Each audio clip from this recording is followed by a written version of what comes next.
ते तुम्ही म्हणसाल मुसलमान म्हणजे कोण मुसलमान असतात? एक संत आहेत म्हणजे महाराज, मुसलमान संत हे मुसलमानाच्या कुळाला जन्माला आले. त्यांचं नाव कबीरदास. आलं लक्षामध्ये? आणि या कबीरदासाच्या घरी म्हणले महाराज, कबीरदासाचा एक असा नियम आहे म्हणले की जोपर्यंत असणारा एखादा अतिथी, एखादा संत आपण भोजन घालत नाही तोपर्यंत भोजन ग्रहण करायचं नाही. आणि मग महाराज कर्मधर्म संयोगाने महाराज त्या ठिकाणी कबीरदासजीला संत मिळाले, संत घरी आले. आणि आल्याच्या नंतर कबीरदासांनी सर्वांना असणारा बसायला गोंडपाट टाकला, प्यायला पाणी दिलं. पाणी इकत व्हायला नव्हतं, आता नाही, आता विकायला गुरुजी, आता शुद्ध झाले. आता मोकळं पाणी बाटलीत गेलं त्याच्यामुळे शुद्ध झाले. आणि आता विकायला तेव्हा विकत नव्हतं, म्हणजे पाणी फुकट तवा होतं ना, आजे पिणार फुकट असेल. आलं का लक्षामध्ये? पाणी दिलं प्यायला महाराज, बसायला गोंडपाट टाकला. आणि संत मंडळींनी म्हणजे बाहेर असणार पटांगणामध्ये भजन सुरू केलं. आणि कबीरदासची बायको कशी गेली, लोही नावाची पत्नी कबीरदासाची. आणि गेल्याच्या नंतर म्हणजे लोही संत घरी आलेत म्हणजे भोजनासाठी. आणि संतासाठी काहीतरी असणार, आपल्याला भोजनासाठी भोजनाची व्यवस्था करावी लागते. स्वयंपाक बनव, बाईच्या खळखळ डोळ्यातून पाणी आलं. आता काय सांगावं? घरामध्ये चिमणी लढून गेली तर खायला असणारा तांदूळ नाही दोन टाकायला तिला, आणि इथं संत दारात आले. आता काय करावं मालकानं, काय सांगावं?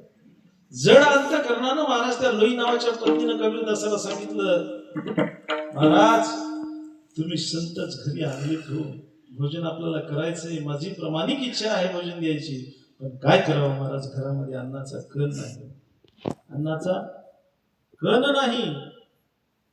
कबीरदासाने विचार केला काय करावं, आणि स्वतःच्या पत्नीला सांगितलं, एक काम कर म्हणजे, मी असणारा संत मंडळीला पुढे असणारा बसतो त्यांच्यापाशी, आणि तू काय कर, जाऊन असणाऱ्या एखाद्या दुकानदाराकडून म्हणजे काहीतरी गिरवी ठेवून काय कर, सीधा घेऊन ये डाळ तांदूळ जे काय लागते ते संतांना खाण्यापुरता. आता ती पत्नी म्हणजे आज्ञाधारी होती, म्हणजे मला रोफटी नव्हती. आता फार विचित्र काळ आहे. आता दोन माणसाचं जर संतांचं जर जेवण करायचं म्हणलं तर तुम्हाला काही हेच काम आहे का? आमचं तसं काही नाही बरं का, मी सांगायचं. आमच्या मंडळीने कमाल केली, खिचडी घातली, म्हणली नाही गुरुजी, म्हणले नाही, काय लावलं तुमच्या तुम्ही पाहत, 3 दिवस केली.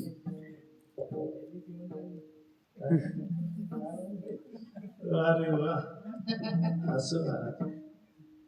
आणि ती लोही नावाची पत्नी महाराज दुकानदाराकडे गेली.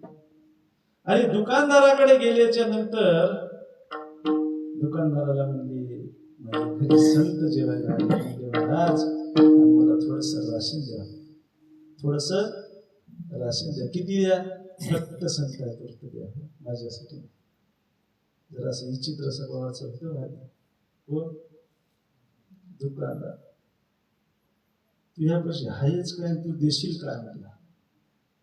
तुझ्यापाशी काय आहे म्हणणार? काय? अहो म्हणजे महाराज मी काहीच नाही, आता मी काही नाही, तुम्हाला देतो 2 दिवसात 4 दिवसात. नाही म्हणले, नाही म्हणले, काहीच नाही.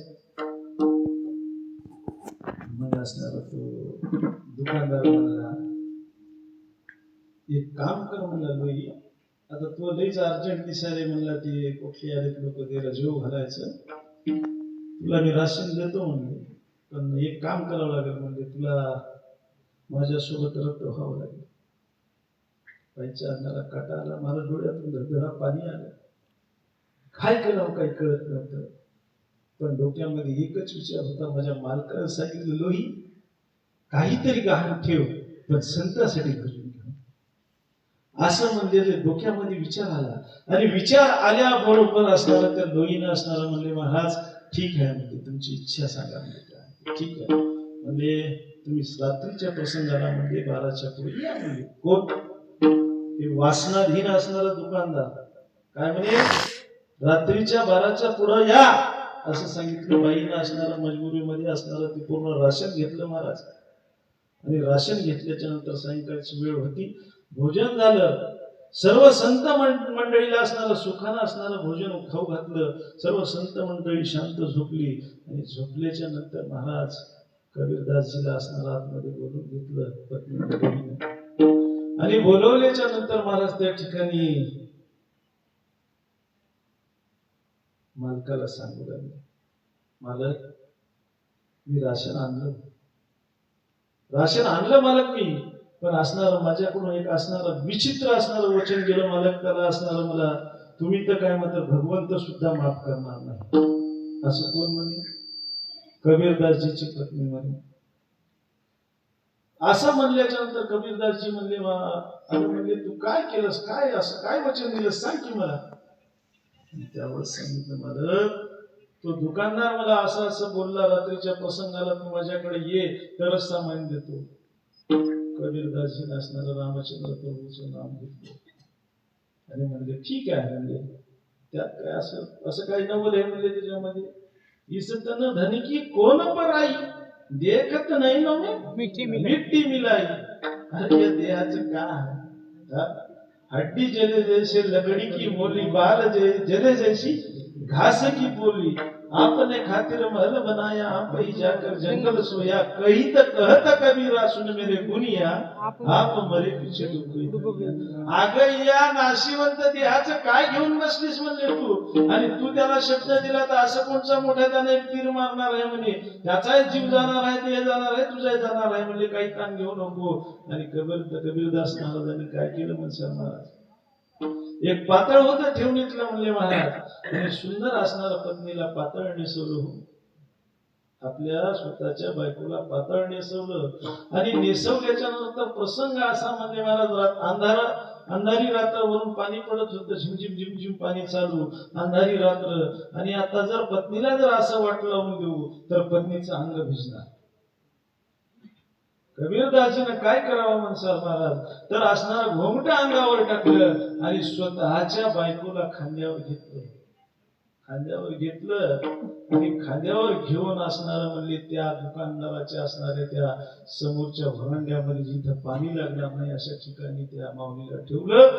आणि कबीरदासजी असणारे म्हणजे 10 फूट 15 फूट जाऊन असणारे पाण्यामध्ये शांत रामचंद्र प्रभूचं ध्यान करत उभे राहिले.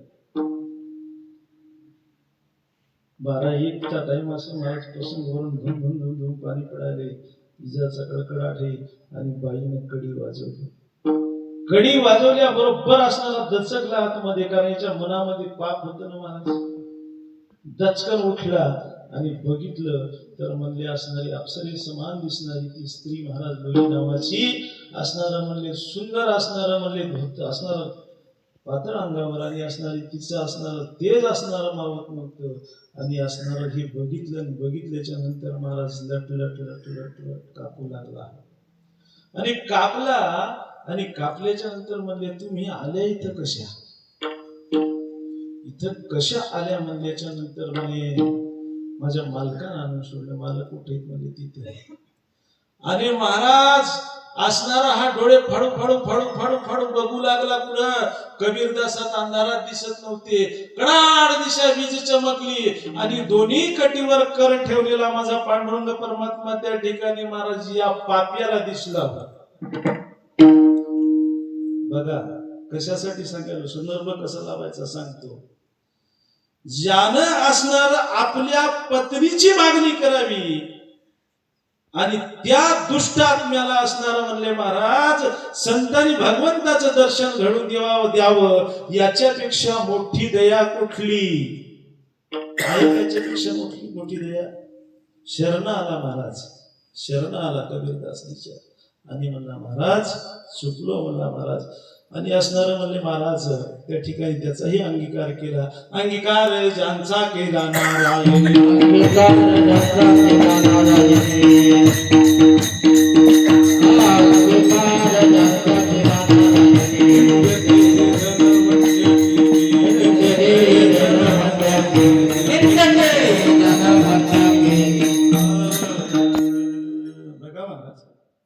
दुष्ट प्रवृत्तीचा दुष्ट स्वभावाचा एक व्यक्ती त्याचा अंगीकार असणारा कबीरदासांनी केला. एवढी दया महाराज संत करू शकतात म्हणून दयानिधी संत ते. बर मग आता त्यांनी आमच्यावर दया केली आणि दया केल्याच्या नंतर असणार म्हणजे महाराज मार्ग दाखवला. दया केली मार्ग दाखवणे म्हणजेच दया करणे जे पुत्राशी तेच दास आणि दासी. लक्षात घ्या संतांची दया कशी आहे म्हणजे जेवढं प्रेम असणारा आपल्या मुलावर आहे तेवढंच दास आणि दासी म्हणजे आपल्या नोकरावरही आहे. कारण भेद नाही. तुका म्हणे भेदा भेद गेले विसरून या नाही म्हणून महाराज या ठिकाणी असणारा भेद नाही आणि भेद करूही नाही लक्षामध्ये.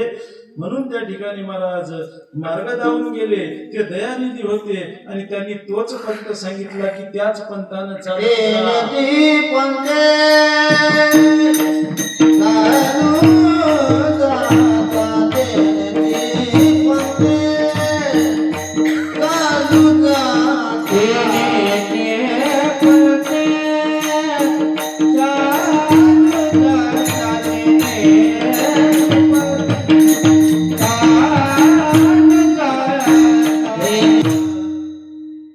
येण्याची पंथे चालू जाता न पडे कोणता काही पुढे गेले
आणि उचिष्टाचा भाग शेष उरला ते शिव.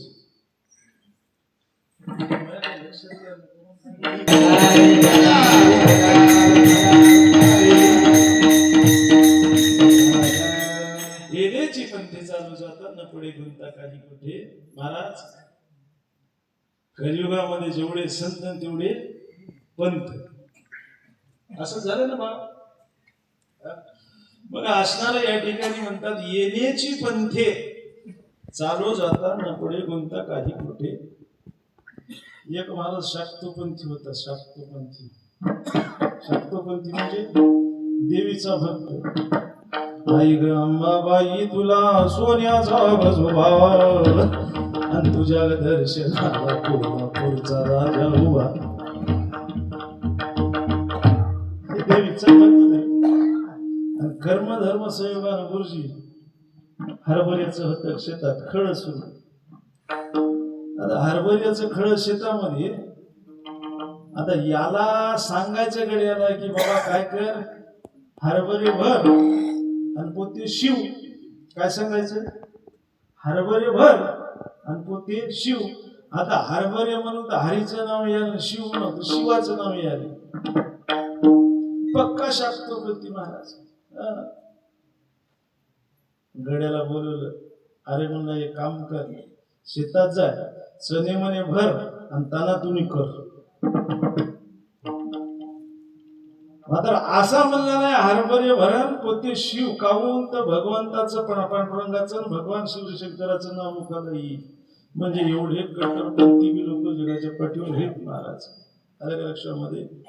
मग असणारा याच पंथाची निवड का करावी संतांनी.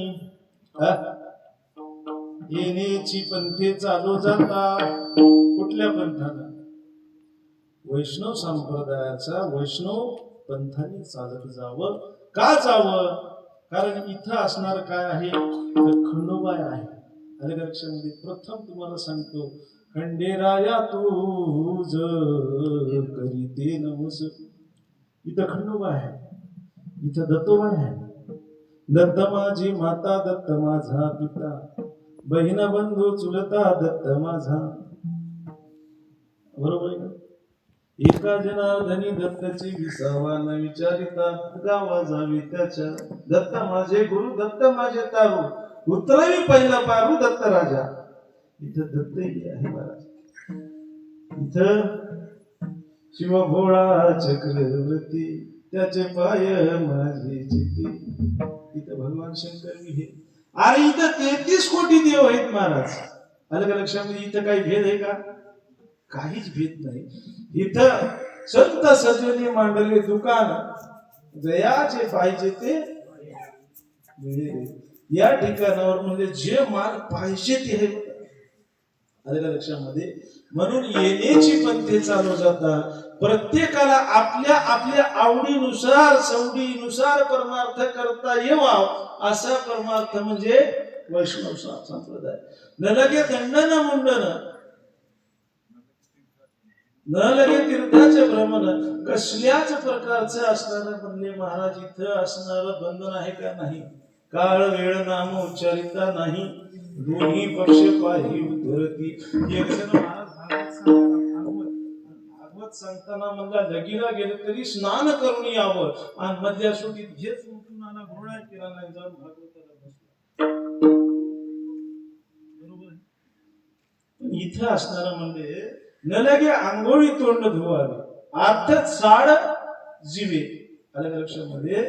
म्हणून महाराज या ठिकाणी महाराज बाह्यरंगाला महत्व या ठिकाणी नाही. बाहर से तो बनी अंदर से राम जाणे. बरोबर आहे का? आपण फक्त बेजार महाराज एकूण एकाकडे पाहण्यात की असं रेन ते तसं रेन, त्याचं आचरण तसं रेन. अरे तुला काय माहित कोणाचं आचरण माझ्या? सदैव बोलत असतो या विषयावर.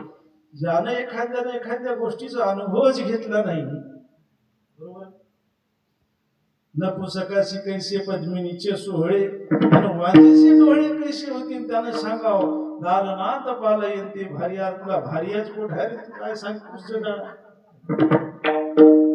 नारायण मामा? त्यानं सांगाव का? अरे तुला बायकोच नाही, तू म्हणायला दालनात पालयंती भार्या. तुला काय अनुभव आहे? आलं का लक्षामध्ये महाराज? आचरण शब्दाचा अर्थ भगवंताचा दोनच गोष्टी मला कळतात, तेवढ्याच सांगतो. त्याच्यापेक्षा मला पुढचं आचरण कळतं. पाप ते परपीडा आणि पुण्य तो परोपकार. याच्यापेक्षा वेगळं मला काही कळत नाही. दुसऱ्याला तकलीफ देणं याच्या एवढं पाप नाही. पाप ते परपीडा आणि पुण्य तो परोपकार. उपकार करायचा असेल, पुण्य करायचं असेल तर कुणावर तरी उपकार करा. चालू गाडीची खिळी काढाव काढू नाही महाराज. पाप लागते चांगलं.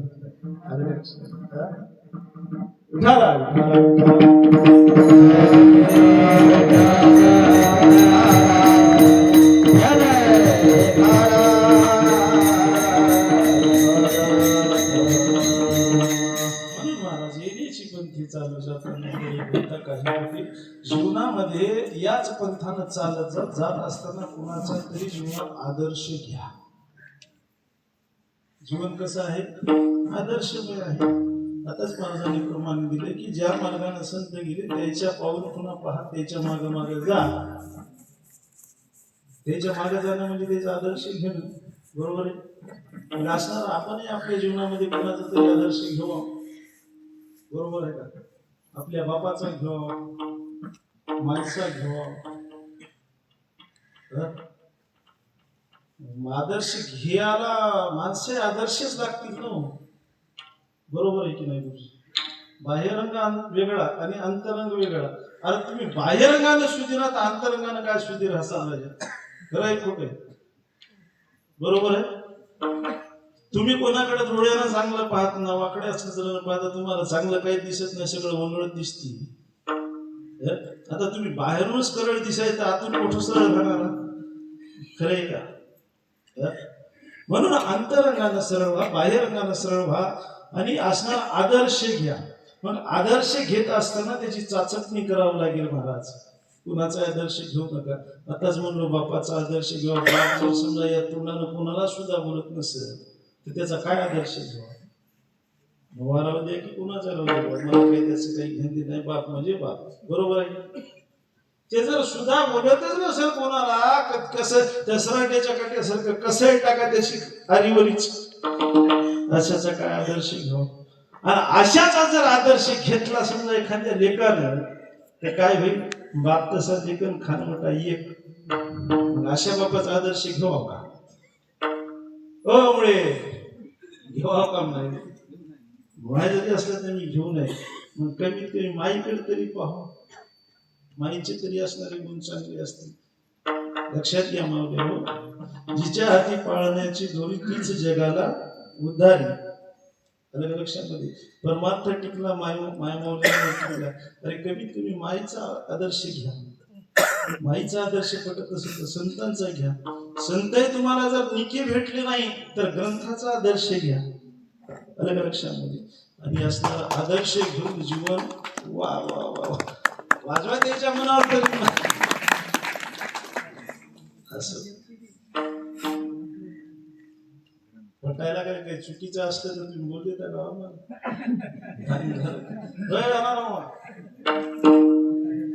मजा काय तुमचा काय बाबा सगळ्याच असं लक्षात घ्या. जे जे वडील करती त्या नाम धर्म ठेवी ती. हा म्हणजे मागणी लोक जे आहेत ते पावलावर पाऊल टाकून चालतात. म्हणून हो तेच म्हणलो आता जाऊ त्यांना सोडा नंतर विठाला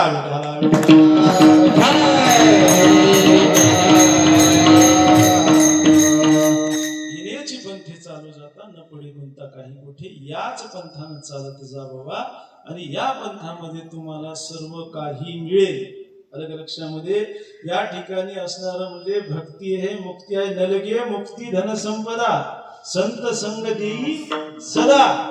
अलग लक्षामध्ये दादा या ठिकाणी आम्हाला मुक्ती लागत नाही. आम्हाला या ठिकाणी नलगे मुक्ती धन लागत नाही, संपदा लागत नाही. फक्त लागते काय तर संत संगत लागते. आणि संताची संगत जर कुठं जर भेटत असेल, निरपेक्ष संताची जर संगत कुठं जर प्राप्त करून घ्यायची असेल तर ते म्हणजे या ठिकाणी असणाऱ्या वैष्णव संप्रदायातील संत. याच्या व्यतिरिक्त जगाच्या पाठीवर संत नाहीत. संत कसे आहेत? त्याग तो केला पूज्य ते कारणे, त्याग तो केला पूज्य ते कारणे. सतसंग सोडून या पूजा घेणे तया नाव राजस. म्हणजे लक्षात घ्या, जसं म्हणले सत्संग करत असताना म्हणले आधी त्याग केला. हो त्याग केला, सत्संग करायला लागला आणि मग असणारा म्हणजे शिष्य मंडळी केली. त्याग तो केला पूज्य ते कारणे, सत्संग सोडून या पूजा घेणे, शिष्य ममत्व धरून या राहणे तया नाम राजसु.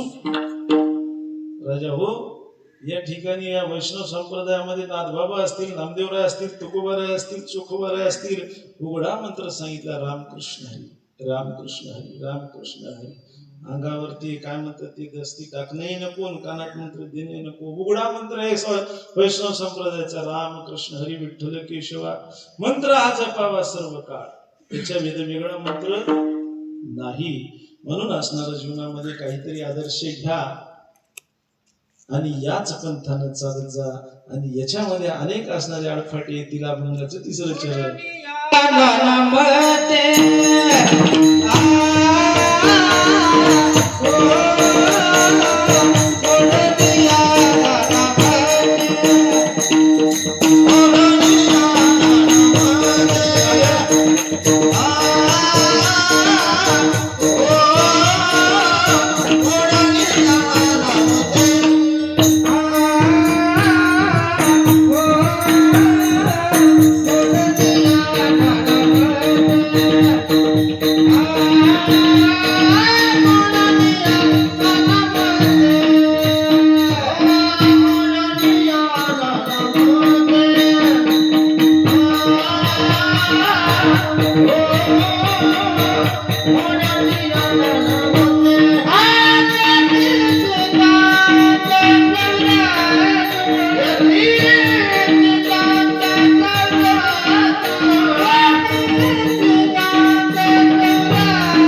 ओढोनिया नाना मते देती सिद्धांत सोरसू. अनेक मताला असणारं काय केलं म्हणजे महाराज मोडलंय आणि सिद्धांत सोरसू या शब्दाचा अर्थ स्वतः संकलित केलेले अनुभव आणि त्या अनुभवाचा स्वरस म्हणजे स्वतःला अनुभव आले अंगा ते या जगा देत असे.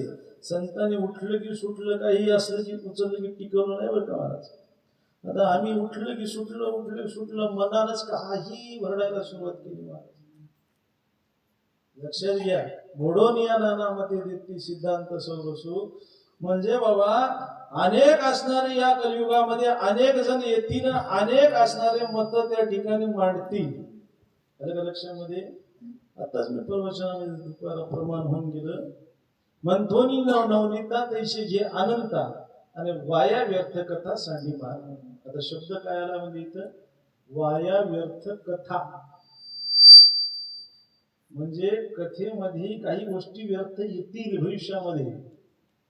हे कोण म्हणले? ज्ञानोबा हरिपाठामध्ये म्हणले की कथा करत असतानाही काही गोष्टी व्यर्थ येतील. ते काय कर? वाया व्यर्थ कथा सांडी मार्ग.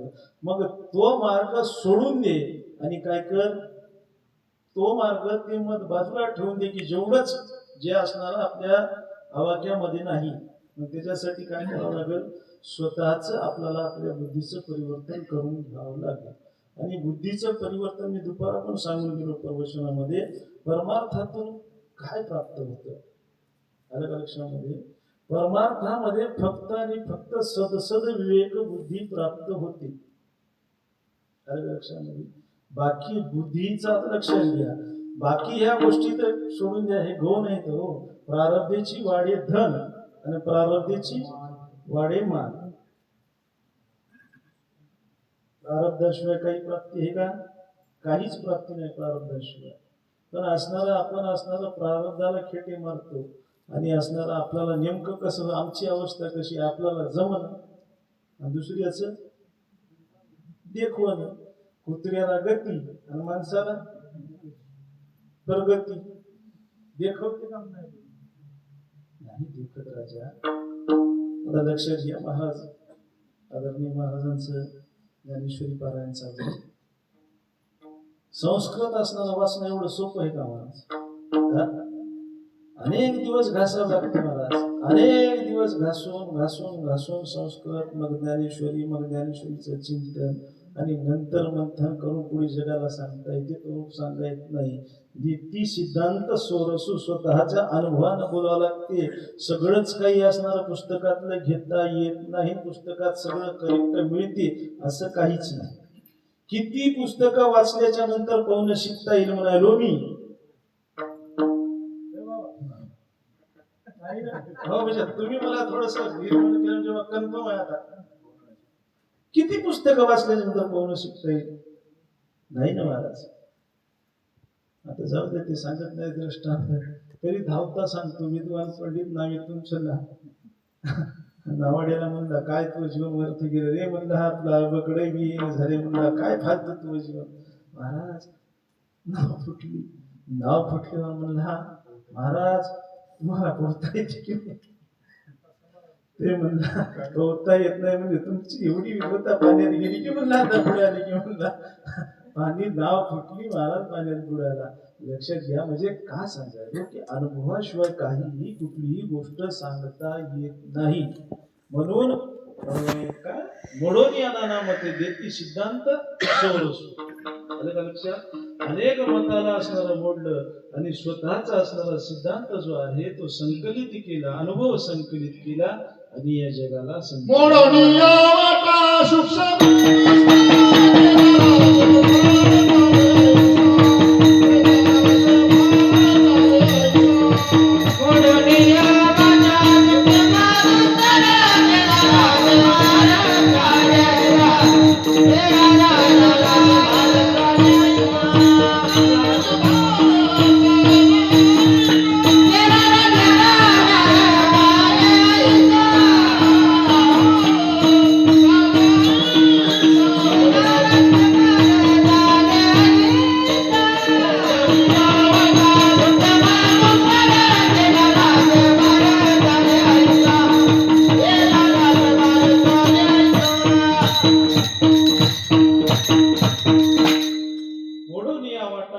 सूक्ष्म दुस्तर केला राज्यभार चाले ऐसा ओढवनिया वाटा सुख शमलं आणि दुःख निस्तारलं आणि त्या ठिकाणी राज्यभार आम्ही केला.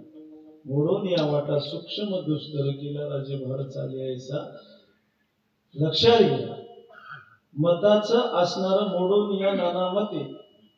काय म्हणतात? मत मांडलेलं मोडलं. कोण मोडलं?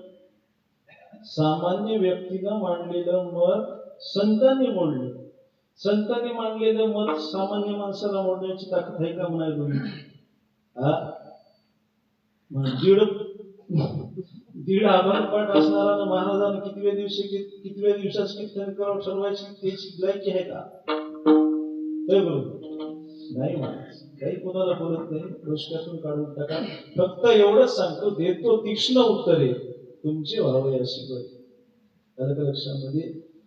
कशासाठी? की तुम्ही समजलं तुम्हाला तर तुमच्या जीवनाचं कल्याण आहे. आमचं काय चाललं? आमचं काहीच नाही. आमचं आहे ती आमचं सगळं आहे.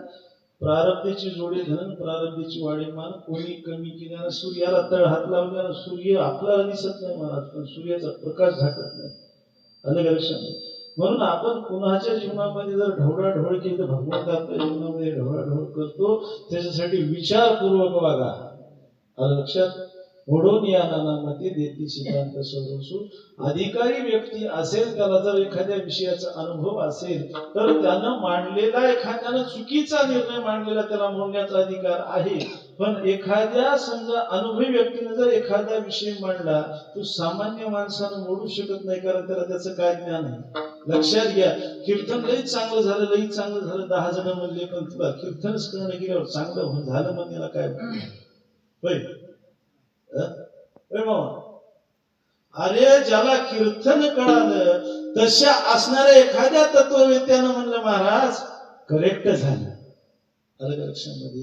कुठंच बिघडलं नाही, तर काहीतरी समाधान त्या गोष्टीचं. म्हणजे त्या मताला किंमत आहे ना महाराज. बाकीच्याला काय नळी फुंकली सोनाऱ्याने इकडून तिकडे गेले, वारे कीर्तन झालं झटक झाले का? संत एकांती बैसले, संत एकांती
जुनी म्हण हे सर्वांना पाठ आहे.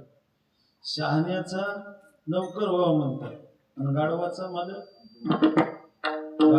मालक झालं की काही दाता खावा लागतील, काही गॅरंटी नाही.